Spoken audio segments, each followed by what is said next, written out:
नमस्कार दोस्तों, स्वागत है आप सभी का। आप देख रहे हैं पिक्सल पावर अप और आज के इस वीडियो में आपका स्वागत करते हैं। वीडियो में हम बात करने वाले हैं म्यूचुअल फंड्स के बारे में कि कैसे म्यूचुअल फंड्स जो है आपकी मदद करेंगे, क्या है म्यूचुअल फंड्स। और चलिए शुरू करते हैं बिना किसी विलंब के आज के इस वीडियो को। तो को शुरू करने से पहले आपसे एक छोटी सी रिक्वेस्ट है कि चैनल को ज़रूर सब्सक्राइब कर दीजिएगा और अगर आपको पार्ट्स पसंद आ रहे हैं हमारे सीरीज़ के तो कमेंट्स में ज़रूर बताइएगा। धन्यवाद।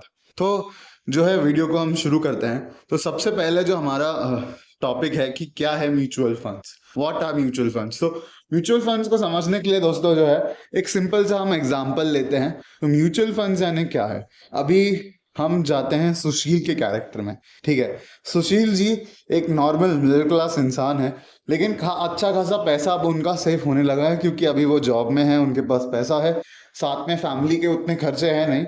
तो पैसे उनके पास ठीक ठाक जमा हो रहे हैं, लेकिन उनके पास इतना भी पैसा नहीं है कि वो कहीं जमीन खरीद सकें। अगर वो एफडी कर देंगे तो उनके रिटर्न स्टेबल ही होते हैं, पर उनको चाहिए थोड़े ज्यादा रिटर्न्स। और उनकी ये समस्या लेकर वो पहुंचे अपने दोस्त समीर के पास। ठीक है, अब समीर के पास भी सेम समस्या है कि उसके पास पैसे हैं, फैमिली के खर्चे उतने नहीं हैं, लेकिन अगर एफडी में डालेंगे तो स्टेबल रिटर्न मिलेगा। लेकिन अगर हम एफडी से अलावा कुछ कर सकें तो वही एक समस्या समीर के पास भी है।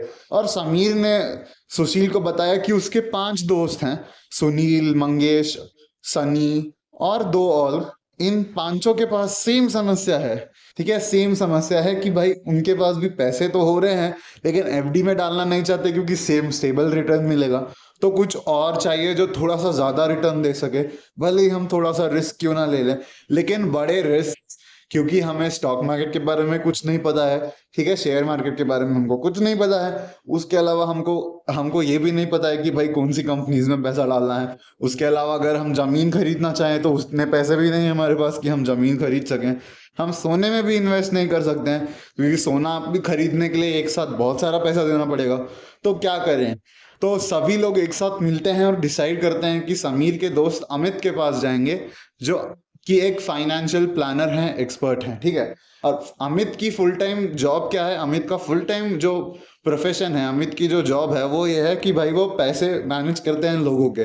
वो पैसे इन्वेस्ट करते हैं अलग अलग जगह पे लोगों के पैसे लेके, बदले में वो थोड़े बहुत कमीशन ले लेते हैं। तो अमित के पास जाते हैं ये सारे के सारे लोग, सुशील, समीर और उसके 5 दोस्त। और सातों लोग जाके जो है अमित से मिलते हैं और अमित को अपनी समस्या दिखा बताते हैं और कहते हैं अगर अमित उनके साथ काम करने के लिए तैयार होंगे तो हमारे पैसों के साथ आपको थोड़ी बहुत कमीशन हम जरूर दे देंगे जो हमारे रिटर्न्स आएंगे। तो अमित कहते हैं ठीक है बॉस, हमारी ये मेरी ये सैलरी है, ये आपके इस पैसे से कटेगी और आपको जो थोड़ा बहुत कमीशन है वो मुझे देना पड़ेगा आपके पैसों पे। ठीक है, तो अमित अब जो है वो बन गए आपके फंड मैनेजर।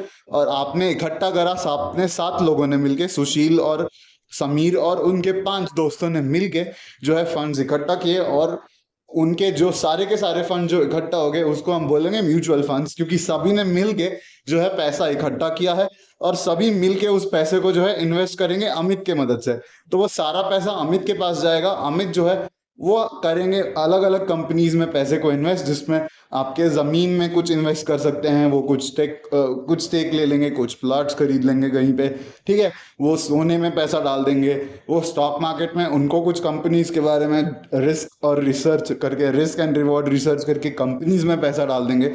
तो अमित को उसी लिए ही लोग पे करते हैं क्योंकि अमित एक्सपर्ट हैं इन चीजों में।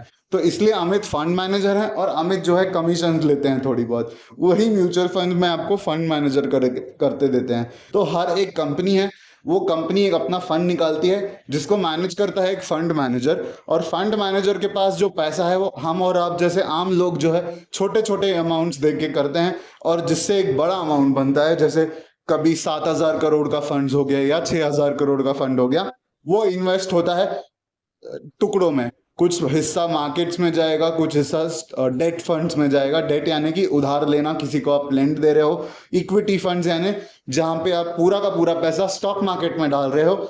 और मिक्स फंड्स यानी कि इक्विटी और डेट का मिला के, हाइब्रिड जिसको हम बोलेंगे, जो दोनों में थोड़ा थोड़ा पैसा डालते हैं। ठीक है, तो यहाँ पे अमित की रिस्पॉन्सिबिलिटी है कि वो पैसा डिस्ट्रीब्यूट करें, वो पैसा इन्वेस्ट करें, ठीक है, इसलिए उनको फंड मैनेजर बोलते हैं, जैसे कि मैंने आपको बताया। ऐसे ही म्यूचुअल फंड्स में एक ऑफिशियल फंड मैनेजर होते हैं जो कंपनीज अपॉइंट करती हैं, जैसे कि आईसीआईसीआई प्रूडेंशियल्स हो गया जो अपने म्यूचुअल फंड चलाते हैं, आपको मोतीलाल ओसवाल के म्यूचुअल फंड्स मिलेंगे, आपको जो है एसबीआई के म्यूचुअल फंड्स मिलेंगे, आपको जो है हर अभी जो ब्रोकर्स हैं उनके म्यूचुअल फंड्स धीरे धीरे बढ़ते जा रहे हैं, तो जो है आपको म्यूचुअल फंड्स मिलते रहेंगे।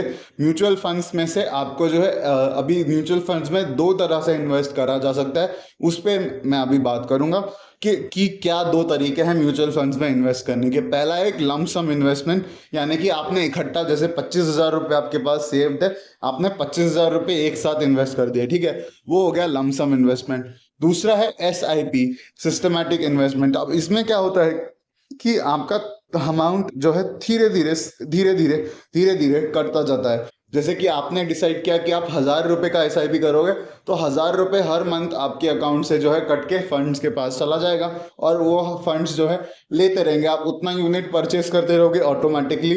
ये क्या है, फाइनेंशियल अनुशासन, फाइनेंशियल डिसिप्लिन बनाता है, जिसके वजह से जो है आपको आपके फ्यूचर को सिक्योर करने की जो है ज़्यादा से ज़्यादा जो है वो मिल जाती है, लीवे मिल जाता है, आपका रिटायरमेंट फंड जैसे हो जाता है। FD से थोड़ा ज़्यादा रिटर्न्स देते हैं, हालांकि रिस्क भी है, लेकिन इतना ऐसा रिस्क नहीं है कि आपका पूरा का पूरा पैसा डूब जाए, क्योंकि वो पूरी तरह से डाइवर्सिफाइड होता है, यानी कि आपके अंडे एक ही बास्केट में नहीं होंगे, अलग अलग बास्केट्स में होंगे, ताकि बास्केट गिरे तो अंडे खराब ना हो, ठीक है, एक बास्केट गिरे तो अंडे सारे के सारे अंडे आपके ना जो है टूटे। तो इस तरह से जो है म्यूचुअल फंड्स काम करता है।